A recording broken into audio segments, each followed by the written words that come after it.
Bonjour les amis, j'espère que vous allez bien. Aujourd'hui, je fais une vidéo sur une métaphore à propos de l'éléphant. Et c'est parti. Quand j'étais gamin, j'adorais aller au cirque.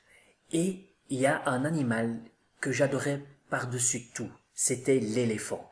L'éléphant, avec cette force colossale, cette majestuosité de se déplacer, cet animal fantastique qui anime le cœur de tous ses enfants.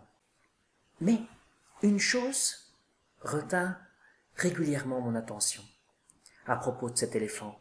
Comment cela se fait-il qu'un animal aussi fort, aussi grand, aussi gigantesque, soit attaché avec un tout petit pieu au sol? Et ça le suffit pour se retenir là.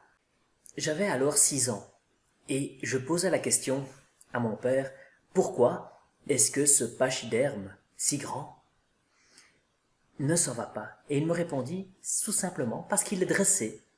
Je laissa passer quelques années et puis je revins sur la question avec quelqu'un qui savait les réponses. Cette personne qui savait les réponses était un sage et je lui demanda. Il me dit, depuis tout petit garçon, cet animal est attaché à un pieu semblable à celui qu'il a aujourd'hui. Au début, cet animal a moins de force et se débat et n'accepte pas la réalité telle qu'elle est. Il va se battre jusqu'à s'épuiser. Au bout d'un moment, il va abandonner.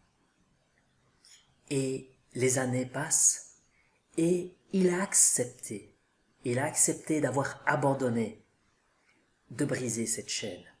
Vous vous rendez compte, mes amis, que cet animal si fort, si puissant, a tout simplement accepté ce qu'on lui a dit comme tel. Voilà les amis, cette histoire se termine.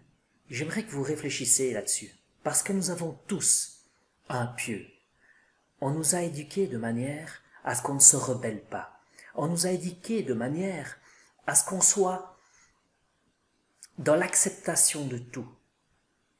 Mais si maintenant, on se met à se poser des questions, on se met à travailler sur soi et à se positionner en se disant « mais je ne suis pas d'accord avec telle chose ou telle chose ».